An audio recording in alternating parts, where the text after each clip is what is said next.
मुझे लगता है कि ये विषय बहुत प्रभावशाली है और दोस्तों आप बस बहुत कुछ कह सकते हैं। समझ रहे हैं ना?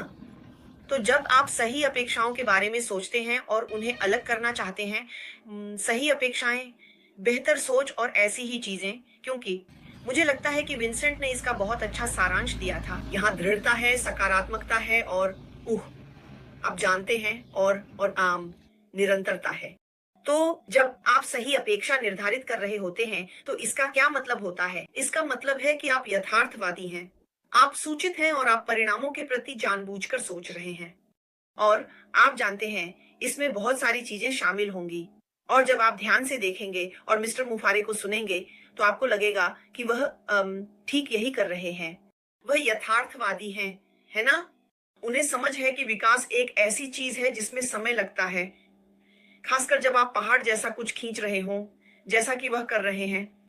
जो वह कर रहे हैं, वह दुनिया की नज़रों में असंभव सा लगता है, क्योंकि ऐसा कौन करता है? तो ऐसा लगता है जैसे शारीरिक रूप से एक पहाड़ को खींचना, एक पहाड़ को इस जगह से उस जगह ले जाना, मैं इसे बहुत कठिन कार्य मानता हूँ और इसलिए आप रातों-रात सफलता या तुरंत बदलाव की उम्मीद नहीं कर सकते। आप जानते हैं उसने कहीं से शुरुआत की, बहुत कुछ किया और फिर जैसा हम जानते हैं सब कुछ गड़बड़ हो गया। और अब एक बदलाव आ रहा है, क्योंकि मेरे पास पहले से ही एक प्लान भी था, कुछ चीज़ें अभी भी करनी बाकी हैं। मैंने यह सब आते हुए देख लिया था और फिर मैं इसके लिए तैयार हो गया। यही वजह है कि हम यहाँ हैं। तो परिवर्तन एक बहुत-बहुत गंभीर विषय है और इसलिए हमारी उम्मीदें भी यथार्थवादी होनी चाहिए और जब हम सही रास्ते पर होते हैं और लगातार आगे बढ़ते रहते हैं, समझे? एक बात जो मुझे लगता है कि मिस्टर मुफारे और उनकी टीम कर रही है, वह ये है कि वे सांस्कृतिक रूप से तैयार हैं। वे तैयार हैं क्योंकि वे चुनौतियों की उम्मीद करते हैं, वे झटकों की उम्मीद करते हैं, जो मुझे लगता है कि उन्होंने काफ़ी झेले भी हैं। अगर वह कहें कि अब उनका धैर्य पूरी तरह भर चुका है, तो हम उनसे सहमत होंगे, क्योंकि उन्होंने चुनौतियों और झटकों का अपना हिस्सा खूब झेला है। लेकिन क्या होता है? ये सब इस विशाल पहेली का हिस्सा है। ये यात्रा का हिस्सा है। अगर ये झटके और चुनौतियाँ न हों, तो आपकी कहानी अधूरी रह जाएगी। तो अगर कोई विरोधी नहीं है, सब कुछ शुरू से अंत तक सकारात्मक ही रहा, तो वह कोई सफलता नहीं है। फिर हम जिस व्यवसाय की बात कर रहे हैं, वह यह नहीं है। यह वह आंदोलन नहीं है जिसकी हम बात कर रहे हैं। समझ रहे हैं? तो अगर आप सोचते हैं कि कोई असफलता नहीं है या असफलता के कोई संकेत नहीं है और सब कुछ आसानी से हो जाता है, तो ऐसा कभी नहीं होता। फिर यह सफर कभी भी पूरी तरह आसान नहीं होता, है ना? तो यह एक सही उम्मीद है वो, क्योंकि जब आप जानते हैं कि हम इतने सालों से बिना किसी रुकावट के आगे बढ़ रहे हैं, मैं यही कहने की कोशिश कर रहा हूँ, क्योंकि विंसेंट ने भी पिछले रविवार को यही कहा था कि मिस्टर मुफारे ने यह पहले ही देख लिया था और जो कुछ भी हुआ है या हो रहा है, वह हमारी सफलता को प्रभावित नहीं कर रहा है। क्यों? क्योंकि उसने इसे पहले ही भांप लिया था। चीजें अनुमानित थीं, लेकिन लोग असफल होते हैं क्योंकि अनुमानित चीजों की अनदेखी हो जाती है। उसने चुनौतियों और उन सभी चीजों को पहले ही देख लिया था जो हुई हैं, और उसने एक प्लान बी भी तैयार कर लिया था। इसी वजह से प्लान बी में बदलाव बहुत सहज रहा और हम जहां जा रहे हैं, चीजें अब भी आगे बढ़ रही हैं। वो वादा अब भी वही है। समझ रहे हैं ना? जब तक हम वहां नहीं पहुंचते, आपको बस उपहार जैसे नतीजे दिखेंगे, क्योंकि उसकी लचीलापन की वजह से वह पूरी तरह तैयार था। वह यथार्थवादी था और उसने इसे आते देखा था और उसके लिए तैयार था। समझ रहे हैं? और जिन बातों पर मुझे विश्वास है, उनमें से एक यह है कि वह केवल उन्हीं चीजों पर ध्यान दे रहा है जिन्हें वह नियंत्रित कर सकता है। इसलिए आप जो भी करते हैं, उसके प्रति आपका रवैया वास्तव में मायने रखता है। आप जानते हैं, प्रयास, रवैया और दृढ़ता, जैसा कि मेरे भाई विंसेंट ने कहा, यही वे चीजें हैं जो आपको वहां टिकाए रखती हैं, जो आपको शिखर तक पहुंचने के लिए प्रेरित करती हैं। यही वे चीजें हैं जो आपको उन काले बादलों के पार ले जाती हैं, जब तक कि आप फिर से उस पार की धूप से नहीं मिल जाते। यही वे चीजें हैं जो आपको उस लंबी अंधेरी सुरंग के पार ले जाती हैं, जब तक कि आप उसके अंत में रोशनी नहीं पा लेते। समझ रहे हैं ना? तो यह चीज बहुत बड़ी है और हमारे सीईओ और उनकी टीम इसे जिस तरह संभाल रहे हैं, आप देख सकते हैं कि उनकी उम्मीदें बेहतर थीं, उनका नजरिया शानदार था। समझ रहे हैं ना? जब आप तैयार होते हैं, आप गलत नहीं जा सकते, क्योंकि कई बार मुझे लगता है कि अगर आप मेरी तरह हैं, तो कोई विचार आता है, आप उसे सोचते हैं, लेकिन उस पर काम करने, समझने और उसकी व्यवहार्यता का अध्ययन करने के लिए समय नहीं निकालते। बस शुरू कर देते हैं और फिर असफल हो जाते हैं। लेकिन उन्होंने इस पर काम किया है। यह ऐसी चीज है जिसके साथ वे जी रहे हैं और बढ़ रहे हैं। मेरी बहन फुन्मी कहती है कि यह चीज जितने समय तक रही, उतने समय से इंक्यूबेशन में थी। ये 2018 में नहीं शुरू हुई थी, उसी साल सबके सामने आई थी, है ना?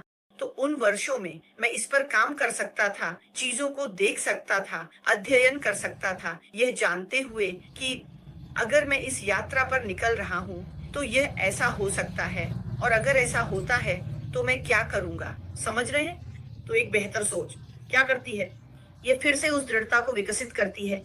आप जानते हैं आत्मविश्वास को, और जब आप उसे बोलते हुए देखते हैं, तो आप जानते हैं वह कितना सहज है, वह बस शांत है और आप देख सकते हैं फिर जिस स्पष्टता के साथ वह अपनी बात रखता है, जो जानकारी वह हमें देता है, आप समझ सकते हैं कि यह आदमी कुछ खास करने वाला है।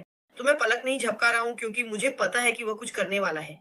वह बदलाव लाने वाला है, मेरी जिंदगी बदलने वाला है। वह मुझे सशक्त बनाने और मुझे वह चीज देने वाला है जिसकी मुझे जरूरत है, ताकि मैं बाहर जाकर जिंदगियां बदल सकूं और लोगों के चेहरे पर मुस्कान ला सकूं। हमें विकासशील सोच की जरूरत है और यही वह चीज है जो मिस्टर कुफोबोरे के पास है और यही वह चीज है जो उन्होंने हम में से बहुत से लोगों में डाली है। मुझे आपके बारे में नहीं पता, आपको बस मानना है कि आपकी क्षमताएं बेहतर हो सकती हैं। असल में वह कहेंगे, मैंने इससे बहुत सीखा।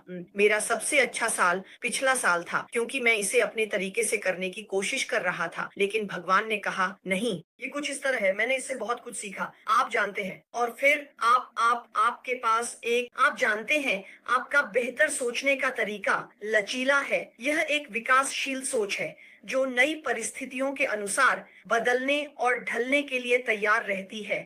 उस जड़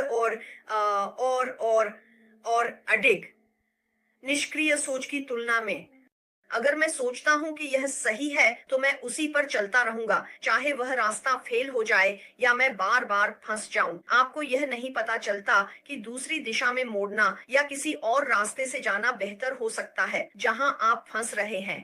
तो मिस्टर मुफारा इसे वैसे कर रहे हैं जैसे कोई और नहीं करेगा, तो हम बस इसकी सराहना करते हैं और सोचते हैं कि हम सही जगह पर हैं। जैसा कि भाई विंसेंट ने कहा, सकारात्मक सोच, यही वे चीजें हैं जो उन्हें आगे बढ़ाए रखती हैं। इस साल जब उन्होंने हमसे पहली बार कुछ हफ्ते मुलाकात की थी, तो एक बात जो उन्होंने हमसे विनती की, जो उन्होंने चाहा, जीन ने उनसे पूछा था, अब आप हमसे क्या करवाना चाहेंगे?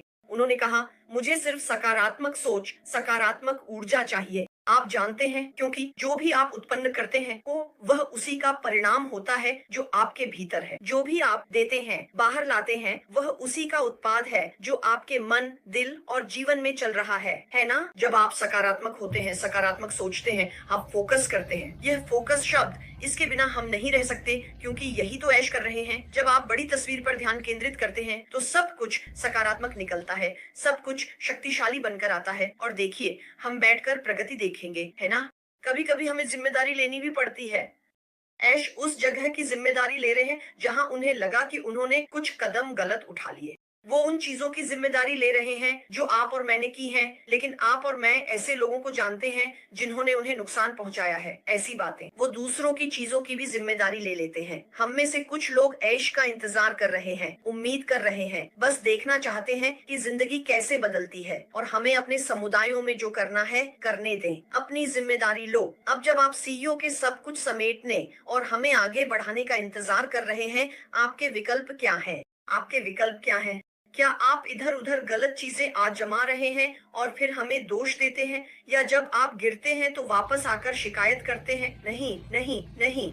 फोकस का मतलब है उसी एक चीज पर ध्यान केंद्रित करना, उस बड़े लक्ष्य पर, और आगे बढ़ते रहना, और इसी तरह हम वहां पहुंचते हैं। मुझे लगता है कि आपका विषय बहुत अच्छा था और हम सही रास्ते पर हैं। बहुत बहुत धन्यवाद। धन्यवाद। Woof woof woof. यार छोड़ो भी।